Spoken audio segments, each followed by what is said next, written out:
Bonsoir et bienvenue à cette session. Nous bénissons encore le Seigneur que vous soyez là. Alors, prions ensemble.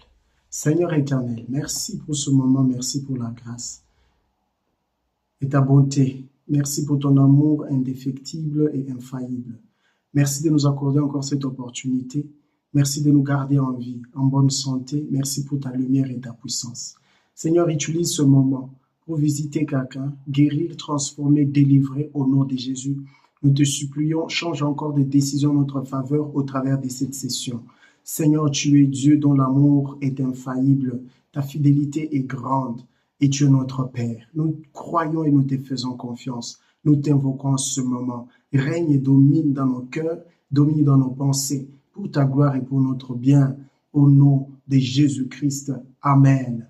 Que le Seigneur vous bénisse et nous prions que Dieu lui-même rende témoignage de sa parole dans votre vie par des signes, de miracles et des prodiges. Selon qu'il est écrit dans Marc 16, 20, qu'il rendait témoignage de la parole qui était prêchée par les apôtres au moyen de signes, de prodiges et des miracles. Que cela soit votre partage. Au nom de Jésus-Christ, que le Seigneur qui nous donne ce message, qui nous a inspirés et qui fait qu'à ce que nous soyons disponibles pour partager, que Dieu lui-même confirme et rende témoignage de cette parole par de miracles, des signes et des prodiges dans votre vie, dans votre famille, dans la communauté, dans le pays et dans la société. Au nom de Jésus-Christ. Nous allons continuer, bien-aimés, avec notre série, les prières qui ont changé les décisions de Dieu.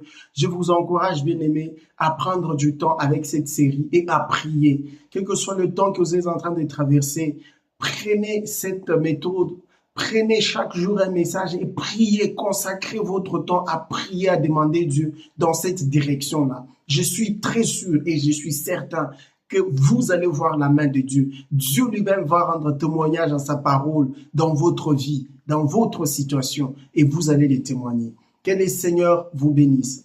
La fois dernière, nous avons parlé de la prière de Corneille, et nous avons parlé de la piété de Corneille, de sa crainte de Dieu, de ses aumônes et de ses prières régulières. Et nous avons vu Dieu lui envoyer un ange pour lui dire que ses prières ont été exaucées. Alors aujourd'hui, nous allons voir une autre prière. Nous allons voir la prière de Zacharie. Alors nous sommes dans le livre de Luc, chapitre 1er. Nous allons lire un long passage, un peu, oui, 5 à 13, pour qu'on comprenne un peu aussi le contexte. Luc 1, 5 à 13, nous allons lire. Du temps d'Hérode, du roi des Judées, il y avait un sacrificateur nommé Zacharie, de la classe d'Abia. Sa femme était d'entre les filles d'Aaron et s'appelait Élisabeth. Tous deux étaient justes devant Dieu, observant d'une manière irréprochable tous les commandements et toutes les ordonnances du Seigneur. Ils n'avaient point d'enfant, parce qu'Élisabeth était stérile, et ils étaient l'un et l'autre avancés en âge. Or, pendant qu'il s'acquittait de ses fonctions devant Dieu, selon le tour de sa classe, il fut appelé par le sort, d'après la règle du sacerdoce, à entrer dans le temple du Seigneur pour offrir le parfum. Toute la multitude du peuple était dehors en prière à l'heure du parfum. Alors un ange du Seigneur apparut à Zacharie et s'étant debout à droite de l'autel de parfum.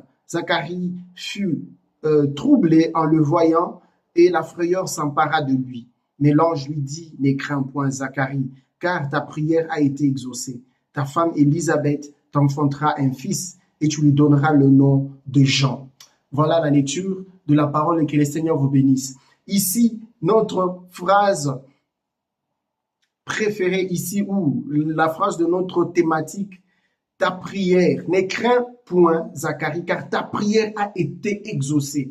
Donc, il y a des décisions qui ont été changées en ta faveur. Ta prière a été exaucée. Quand vous lisez, ou si vous avez suivi la lecture avec moi, vous allez voir nulle part, c'est mentionné que Zacharie était en train de prier. Zacharie était en train de s'acquitter de ses fonctions sacerdotales. Et en ce jour-là, il devait faire les offrandes des parfums. Mais la Bible dit le peuple était dehors en train de prier. Est-ce que le peuple priait pour lui? Je ne pense pas, parce que c'était la charge des sacrificateurs de prier pour le peuple, de faire l'expiation pour le peuple et de servir le peuple. Donc si le peuple priait, probablement le peuple priait pour autre chose. Mais si le peuple priait aussi pour lui, ça je ne sais pas, la Bible ne le dit pas. Mais lui, Zacharie, rien ne mentionne qu'il était en train de prier, mais la Bible dit, l'ange lui dit, ta prière a été exaucée et ta femme va devenir enceinte. Bien-aimé, je voudrais là poser déjà les premiers jalons de ce message. Le premier jalon de ce message, c'est que servir Dieu correctement est une prière très efficace. Je peux le redire. Servir Dieu correctement est une prière très efficace et qui change les décisions de Dieu. Cet homme était juste en train de servir et il servait Dieu correctement. Vous voyez la description, la Bible dit tous deux étaient juste devant Dieu, observant d'une manière irréprochable tous les commandements et toutes les ordonnances du Seigneur. Ça, c'est le verset 6. Zacharie et son épouse Élisabeth étaient justes et se conduisaient de manière irréprochable. Ces gens m'étonnent. C'est toujours sur la terre, c'est toujours des humains, mais ils peuvent se conduire d'une manière irréprochable par rapport au commandement de Dieu. Nous avons parlé de la piété et de la crainte de Dieu des Corneilles. Voici un autre type ou un autre cas de figure. Un homme juste qui marche, lui et sa femme, d'une manière irréprochable. C'est étonnant, mais c'était possible et même, j'ose croire que c'est possible. C'est possible de marcher d'une manière irréprochable. Alors, c'est dans cet état qu'il servait Dieu, dans un état de pureté, dans un état de sainteté ou de sanctification, dans un état d'abnégation. Alors, servir Dieu dans cet état, servir Dieu avec tout son cœur, toute son énergie, sa force, ses compétences, est une prière très efficace. Et je voudrais encourager quelqu'un, sers Dieu. Servir Dieu, c'est pas seulement prêcher, chanter. Il y a beaucoup de choses qu'on peut faire. Et déjà, j'aimerais ici déjà ouvrir une parenthèse. Servir Dieu avec, utiliser le talent que Dieu a mis en vous, fait partie de servir Dieu. Regardez cet homme de Betsalel. Quand vous lisez Exode 33, la Bible dit, Dieu parle à Moïse, il lui dit, j'ai oint Betsalel, je lui ai donné l'intelligence pour créer des choses. Je lui ai donné l'intelligence de fabriquer, d'imaginer et d'inventer.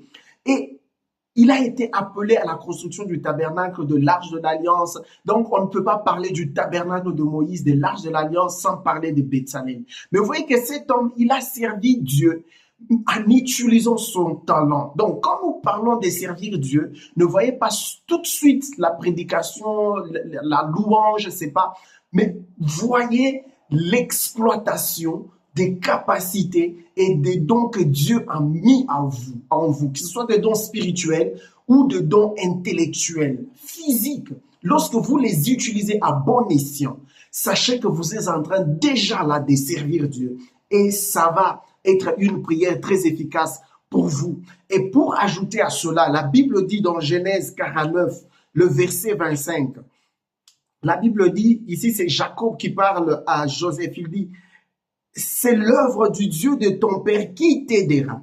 C'est l'œuvre du Tout-Puissant qui te bénira. Voici l'œuvre, c'est que l'œuvre peut faire.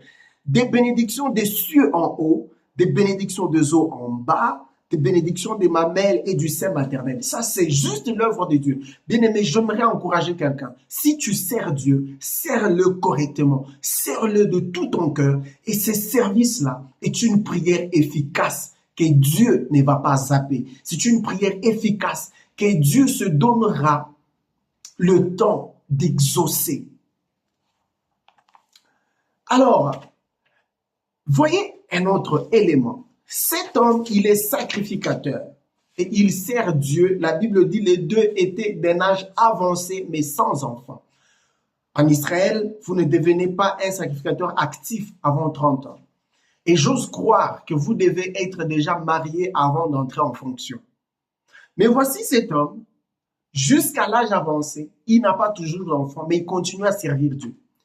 Qu'est-ce que ça nous apprend? Ça nous apprend que nous ne devons rien attendre pour servir Dieu. N'attendez pas que votre situation s'arrange. N'attendez pas les réponses à vos prières pour commencer à servir Dieu. N'attendez pas un nouvel emploi. N'attendez pas que votre business éclate ou croisse pour commencer à servir Dieu, bien-aimé.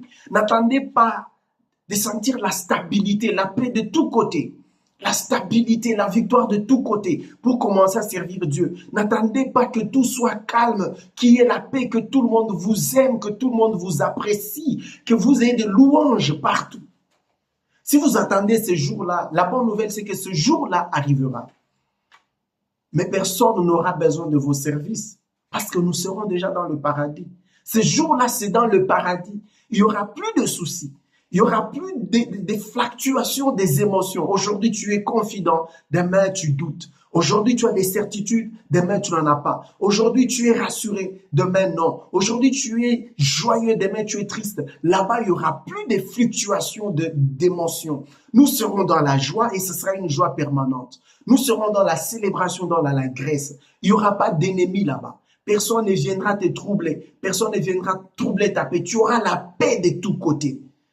Mais ce ne sera plus le temps de servir, ou ce ne sera plus le temps où on peut servir aujourd'hui, comme on peut servir aujourd'hui et être utile aux autres. En ce temps-là, la Bible dit, ce sera pour chanter des louanges de l'Éternel. Bien-aimés, je vous supplie, n'attendez rien. N'attendez rien.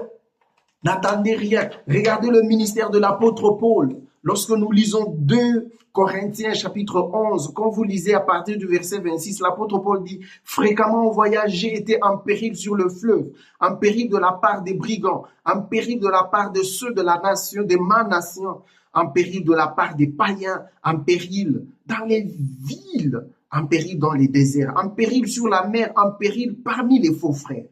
Et j'ai été dans le travail et dans la peine, exposé à de nombreuses veilles, à la faim et à la soif, à des jeûnes multipliés, au froid et à la nudité, et sans parler d'autres choses. Et je suis assiégé chaque jour par les soucis que me donnent toutes les églises. Bien-aimés, voici le ministère de l'apôtre Paul, un ministère puissant et fort. Mais nous voyons que tout c'était pas sur une mer tranquille. Il y avait des tangages, il y avait des roulis. Il y avait beaucoup de secousses, il y avait de vagues qui venaient des tailles différentes. Mais en cela, il continuait. Et j'aimerais vous dire, bien-aimés, si on devrait attendre que les vagues, qu'il n'y ait plus de vagues, que tout soit calme, personne n'allait servir Dieu. Même les serviteurs que vous voyez aujourd'hui, voilà, vous les appréciez. Ne voyez pas les vestes. Ne vous fiez pas aux vestes. C'est pas moi, à leur apparence, pour penser que tout va bien dans leur vie, c'est pourquoi ils sont là. Ça n'a rien à voir avec tout ce qui se passe dans leur vie. Certains, c'est juste pour honorer le service, pour vous honorer qu'ils viennent bien habillés, coiffés et tout ça. Mais en soi, il peut être en train de traverser des moments très difficiles. Et peut-être le message qu'il vous donne, Dieu lui impose. Peut-être pour l'éprouver lui-même. Zacharie, sacrificateur qui y vivait, il était juste mais stérile. Bien aimé, des difficultés peuvent vous arriver. C'est pas forcément la cause. La cause n'est pas forcément un péché. Mais ça peut être Dieu lui-même qui a causé cela. Vous n'avez pas péché. Dieu veut peut-être vous enseigner, vous donner une leçon d'une manière ou d'une autre. Mais si vous baissez les bras, si vous vous dites parce qu'il y a cette adversité, j'abandonne. Si vous vous dites parce que ce n'est pas encore stable, j'abandonne. Si vous vous dites parce que je ne vois rien, j'abandonne. Alors vous aurez passé à côté de votre bénédiction. Bien-aimé, lorsque tout a échoué, lorsque vous pensez que vous avez prié, vous n'avez pas eu de résultats. Vous avez jeûné, vous n'avez pas eu de résultats. Je peux vous recommander les services. Servez Dieu avec votre talent. Si vous avez des ministères, vous avez des dons spirituels, vous avez des capacités que vous pouvez aussi mettre au service dans l'église, faites cela. Vraiment, noyez-vous en cela. Faites cela avec abnégation. Oubliez-vous vous-même. Et je vous assure, c'est une prière très efficace. Et Dieu va y répondre. Voilà l'exemple que nous avons, le cas de figure très clair. Dieu a répondu et l'ange dit à Zacharie, ta prière a été exaucée. Et c'est un message clair. On n'a pas dit la prière des gens qui prient à l'extérieur. On n'a pas dit la prière du peuple. Il lui a été dit, ta prière a été exaucée et ta femme deviendra enceinte. Laisse-moi te dire, lève-toi et sers Dieu. Sers Dieu correctement. Sers Dieu avec piété. Sers Dieu d'une manière irréprochable. Je sais que tu es un humain, tu as des faiblesses, mais sers Dieu. Engage-toi à le faire avec probité. Engage-toi à le faire avec ferveur. Engage-toi à le faire avec qualité. Et je t'assure, Dieu va répondre à des prières que tu n'as même pas encore formulées. brûlées. Dieu va répondre à des prières que tu as déjà oubliées. Dieu va répondre à des prières que tu n'envisageais même pas. Dieu va te donner au-delà. Parce que cet homme, Zacharie, si vous continuez la lecture de ce texte, vous allez voir qu'il était même frappé de mutisme. Il ne pouvait plus parler parce qu'il doutait. Il était déjà âgé. En soi, il n'espérait plus. Mais voilà, je veux finir avec ceci. Bien-aimés, lorsque vous lisez, vous allez comprendre que Élisabeth est devenue enceinte. Ceci nous enseigne seulement que Zacharie était également en train d'accomplir ses devoirs conjugaux. Bien-aimés, servir Dieu ne nous empêche pas d'accomplir d'autres devoirs que nous avons. Vous êtes parents, vous êtes leaders, prenez vos responsabilités et accomplissez vos devoirs. Parce que si Zacharie avait croisé les bras, je ne pense pas que Jean-Baptiste allait être né. Mais parce que Zacharie, au-delà d'avoir douté, mais au moins il était en train d'accomplir ses devoirs conjugaux. Et à la fin de cela, Jean-Baptiste est venu parce que Dieu avait déjà libéré sa parole. La parole de Dieu est plus qu'une sémence. Mais si toi tu retires ta responsabilité, si toi tu démissionnes de tes tâches, de ce que tu dois faire, je pense que tu es en train de perturber le programme de Dieu. Tu peux le retarder. Parfois même, tu peux le rendre inactif.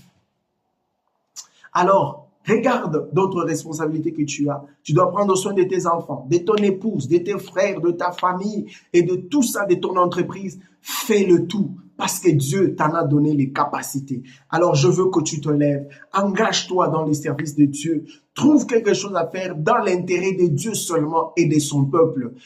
Oublie ce que toi tu peux y gagner, mais sache que tu gagneras beaucoup parce que Dieu répondra à des prières. Prions ensemble. Seigneur éternel, merci pour ce moment. Libère la force et l'énergie, le courage. Certains, ils savent qu'ils ont des compétences, mais n'ont pas le courage d'aller servir. Certains, ils pensent qu'il y aura un moment où tout sera calme, ils auront la paix de tous côtés pour te servir. Ce temps-là n'arrivera pas maintenant, ce sera dans le paradis. Alors je prie qu'ils reçoivent la force de ta part pour te servir, qu'ils reçoivent la force pour se lever et s'engager. Seigneur, change alors les décisions de quelqu'un qui est en train de te servir, qui est dans le champ, qui va prendre la décision de te servir à partir de ce moment. Interviens, change les décisions, qu'ils voient ta visitation, qu'ils vivent tes miracles, qu'ils vivent ta consolation, le relèvement, la guérison, maintenant même, dans leur corps, dans leur âme et dans leur esprit. Au nom de Jésus-Christ. Amen. Que Dieu vous bénisse. Merci de partager avec quelqu'un. Rendez-vous à la prochaine. Bye bye.